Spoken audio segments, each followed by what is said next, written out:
Harish, the best academy. Hi friends, welcome to Harish academy.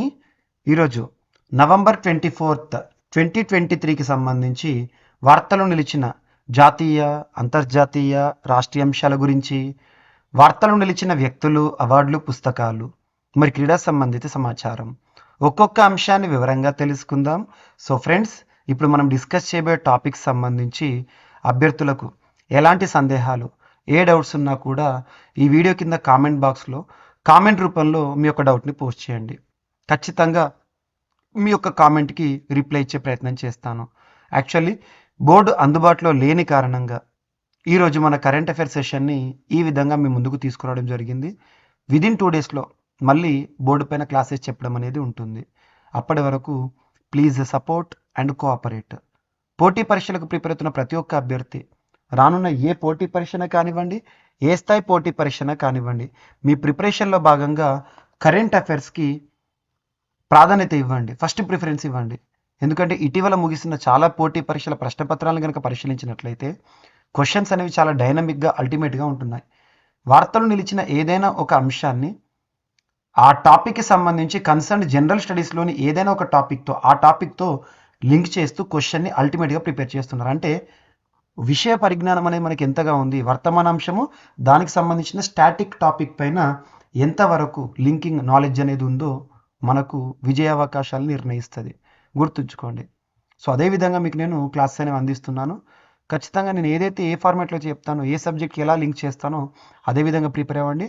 రానున్న ఏ పోటీ పరీక్ష అయినా, ఏ స్థాయి పోటీ పరీక్ష అయినా, ఎంతటి కఠిన పోటీ పరీక్ష అయినా కూడా విజయం మీ వంతు అవుతుంది. గుర్తుంచుకోండి. సో ఈరోజు నవంబర్ 24th 2023కి సంబంధించి వార్తలు నిలిచిన మొదటి అంశం, గోల్డ్మన్ సాక్స్ అనే సంస్థ భారతదేశం యొక్క వృద్ధిని ప్రస్తుత ఆర్థిక సంవత్సరంలో 6.3% అంచనా వేస్తుంది.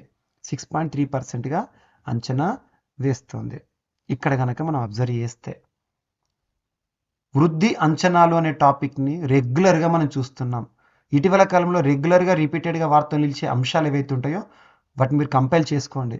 అలా చాలా అంశాలు, జిఐ ట్యాగ్స్, యునెస్కో, ఐఐటీస్, వార్తలు నిలిచిన విన్యాసాలు, సూచీలు, ఇటువంటి అంశాలు మనం చూసాము. ఇక్కడ అలాంటి అంశాలు ఒక అంశము ఇండియాస్ గ్రోత్ ఎస్టిమేట్స్, భారతదేశం యొక్క వృద్ధిని ఏ అంతర్జాతీయ సంస్థలు ఏ విధంగా అంచనా వేస్తున్నాయి.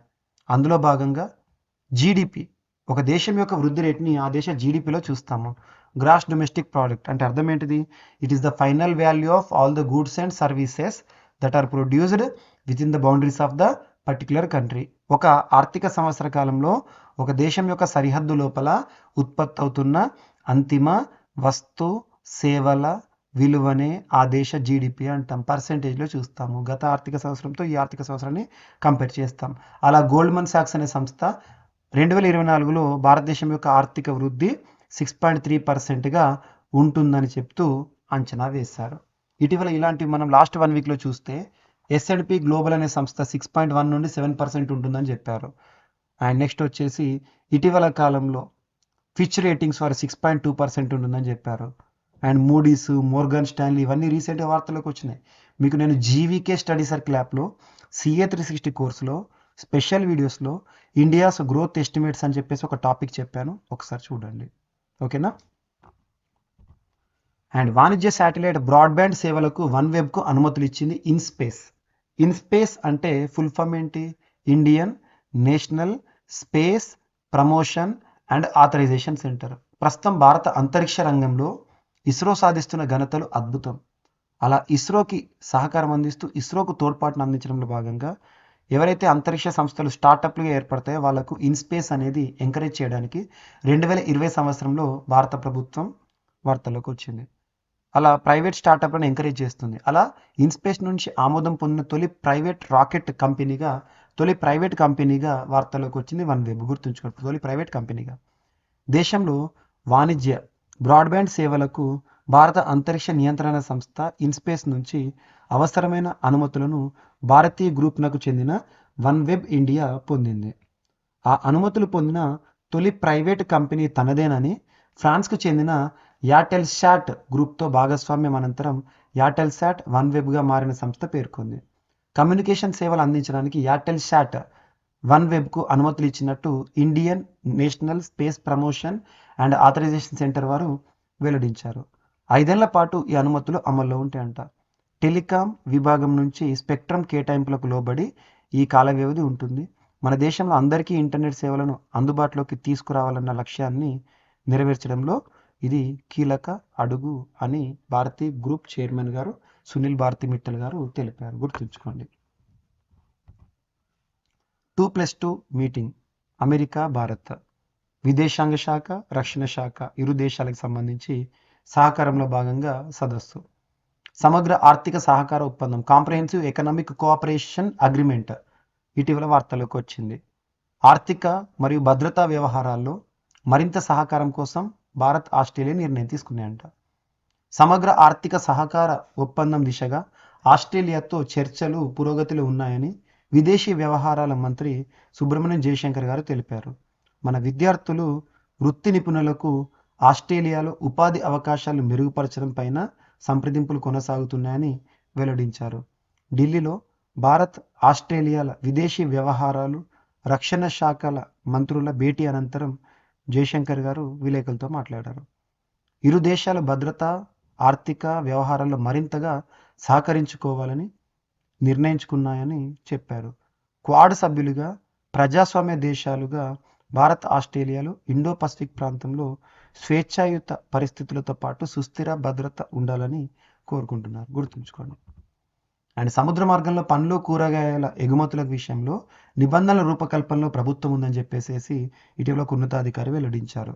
సముద్ర మార్గంలో ట్రేడ్ అరటి మామిడి దానిమ్మ పనస పండ్లు కూరగాయలను సముద్ర మార్గంలో ఎగుమతి చేయడాన్ని ప్రోత్సహించేందుకు అవసరమైన విధానాన్ని రూపొందించే పనిలో ప్రభుత్వం ఉందని ఒక ఉన్నతాధికారి వెల్లడించారు. ప్రస్తుతం చాలా వరకు విమానాల్లోనే ఎగుమతి చేస్తున్నారు. తక్కువ పరిమాణం ఆయా పంటలు పక్వానికి వచ్చే సమయంలో వ్యత్యాసం ఇందుకు కారణాలంట. ప్రయాణ సమయం శాస్త్రీయంగా పక్వానికి వచ్చే సమయంపై అవగాహనకు రావడం, పంటకాలం, రైతులకు శిక్షణ లాంటి అంశాలను ఈ విధానంలో చేర్చనున్నారు. ఆయా పండ్లు కూరగాయలకు ఈ నిబంధనలు వేరువేరుగా ఉండనున్నాయంట. సముద్ర మార్గంలో ఎగుమతుల వల్ల వ్యయం తగ్గుతుందని, అధిక పరిమాణంలో పంపొచ్చని వాణిజ్య మంత్రిత్వ శాఖ తెలియజేశారు. గుర్తుంచుకోండి. అండ్ శ్రీలంక నుంచి అండర్-19 ప్రపంచ కప్ను దక్షిణాఫ్రికాకు తరలిస్తూ ఐసీసీ తీసుకున్న కీలక నిర్ణయం. ఇంటర్నేషనల్ క్రికెట్ కౌన్సిల్ అంతర్జాతీయ క్రికెట్ మండలి 1909లో ఏర్పాటైంది. దుబాయ్ కేంద్రంగా పనిచేస్తోంది. ప్రస్తుతం ఈ సంస్థకి గ్రెగ్ బార్క్లే గారు చైర్మన్గా ఉన్నారు. సో ప్రస్తుతం శ్రీలంకలో చోటు చేసుకున్న పరిస్థితుల దృష్ట్యా అండర్-19 ప్రపంచ కప్ను శ్రీలంక నుండి దక్షిణాఫ్రికాకు. గుర్తుంచుకోండి. ఓకేనా. అండ్ క్రికెట్లో ఇకపై స్టాప్ క్లాక్ అనే ఒక నిబంధన వార్తలకు వచ్చింది. Stop clock. అంతర్జాతీయ క్రికెట్ కౌన్సిల్ ఈ ఏడాది డిసెంబర్ నుంచి పురుషుల వన్డే T20 క్రికెట్లో కొత్త రూల్ను ప్రవేశపెట్టనుందంట. స్టాప్ క్లాక్ పేరుతో ఉండే ఈ నిబంధనను వచ్చే ఏడాది ఏప్రిల్ వరకు ప్రయోగాత్మకంగా అమలు చేస్తామని ఐసీసీ వెల్లడించింది. అసలు స్టాప్ క్లాక్ నిబంధన అంటే ఏంటో చూడండి. ఐసీసీ కొత్తగా ఓవర్కు మధ్య 60 సెకండ్ల నిర్దిష్ట సమయాన్ని గ్యాప్ టైమ్గా ఫిక్స్ చేసింది. బౌలింగ్ జట్టు ఈ సమయంలోనే మరుసటి ఓవర్ వేసేందుకు బౌలర్ని దించాలి. 2 సార్లు నిర్దిష్ట వ్యవధి దాటితే మన్నిస్తారు. కానీ మూడోసారి ఆలస్యమైతే మాత్రం బౌలింగ్ జట్టుకు 5 పరుగులు పెనాల్టీగా వేస్తారు. అంటే బ్యాటింగ్ చేసే జట్టుకు 5 రన్స్ ఎక్స్ట్రా ఇస్తారు అన్నట్టు. స్టాప్ క్లాక్ నిబంధన. అండ్ ట్రాన్స్జెండర్స్కు అర్హత లేదు అని ఐసీసీ నిర్ణయం తీసుకుంది. మహిళల క్రికెట్లో పోటీ పడేందుకు వారు అనర్హులంట. ట్రాన్స్జెండర్ల హక్కుల రక్షణ చట్టం ఏంటిది? 2019 భారతదేశంలో. గుర్తుంచుకోండి. అంతర్జాతీయ మహిళల క్రికెట్ సమగ్రతను కాపాడేందుకు, గౌరవం పెంచేందుకు అంతర్జాతీయ క్రికెట్ కౌన్సిల్ ఒక కీలక నిర్ణయం తీసుకుంది. ఇక మీదట లింగ మార్పిడి చేసుకున్న అబ్బాయిలు పూర్తిగా అమ్మాయిల హోదా పొందినప్పటికీ కూడా అంతర్జాతీయ మహిళల క్రికెట్లో ఆడేందుకు అర్హత లభించదని ఇటీవల బోర్డు సమావేశం, ఐసీసీ సమావేశం అహ్మదాబాద్లో జరిగింది. వారు చెప్పడం జరిగింది. గుర్తుంచుకోండి ట్రాన్స్జెండర్లకు సంబంధించి. అండ్ ఈరోజు ఒక దేశానికి నూతన ప్రైమ్ మినిస్టర్గా, ఆ దేశ చరిత్రలో 23వ ప్రైమ్ మినిస్టర్గా వార్తల్లోకి వచ్చిన, ప్రమాణ స్వీకారం చేస్తూ వార్తలకు వచ్చిన వ్యక్తి లుక్ ఫ్రీడెన్. సో లుక్ ఫ్రీడెన్ ఇటీవల ఏ దేశానికి నూతన ప్రధానమంత్రిగా అంటే లగ్జంబర్గ్. యాక్చువల్గా ఎకానమీ సబ్జెక్ట్లో ఒక పదం చూస్తాం మనం, పేదరికం అంటూ లేని దేశం లగ్జెంబర్గ్ అని చెప్పేసి చదువుతాం. కానీ లగ్జెంబర్గ్ ఇప్పటి వరకు మా దేశం పేదరికం లేని దేశం అని అనౌన్స్ చేయలేదు. గుర్తుంచుకోండి, లగ్జెంబర్గ్కి నూతన ప్రైమ్ మినిస్టర్. అండ్ ఒక వ్యక్తి మరణిస్తూ వార్తల్లోకి వచ్చారు. ప్రముఖ వ్యక్తి సముద్ర గర్భ అన్వేషిగా గుర్తింపు పొందాడు వాల్ష్. మహాసముద్రంలో అత్యంత లోతైన ప్రాంతానికి ప్రప్రథమంగా చేరుకున్న అమెరికా నౌకాదళ మాజీ అధికారి డాన్ వాల్ష్ ఈ నెల 12న స్వగ్రామంలో మరణించారు. 1960లో Walsh Switzerland engineer Jacques Piccard కలిసి 150 టన్నుల ఉక్కు జలాంతర్గామి టీఎస్లో పసిఫిక్ మహాసముద్రం అతి లోతైన మరియా ట్రెంచ్ అనేది ఏ మహాసముద్రం లోతైన ప్రాంతం అక్కడ రీచ్ అయ్యారు. సో సముద్ర గర్భంలో అన్వేషణకు గుర్తింపు పొందిన ఒక వ్యక్తి డాన్ వాల్ష్ ఇటీవల మరణిస్తూ వార్తలకు వచ్చారు. ఏ దేశం అంటే అమెరికా. గుర్తుంచుకోండి. సో ఇవి ఫ్రెండ్స్, మనం ఒకసారి ర్యాపిడ్గా ఈరోజు జరిగిన అంశాలు చూస్తే, భారతదేశం యొక్క వృద్ధి రేటుని గోల్డ్మన్ సాక్స్ 6.3%గా అంచనా వేస్తుంది. వాణిజ్య శాటిలైట్ బ్రాడ్బ్యాండ్ సేవలకు వన్వెబ్కు అనుమతులు ఇచ్చింది ఇన్స్పేస్. ఆర్థిక భద్రతా వ్యవహారాల్లో మరింత సహకారం కోసం భారత్ ఆస్ట్రేలియాలు నిర్ణయం తీసుకున్నాయి. సముద్ర మార్గంలో పండ్లు కూరగాయల ఎగుమతుల కోసం నూతన నిబంధనల రూపకల్పన.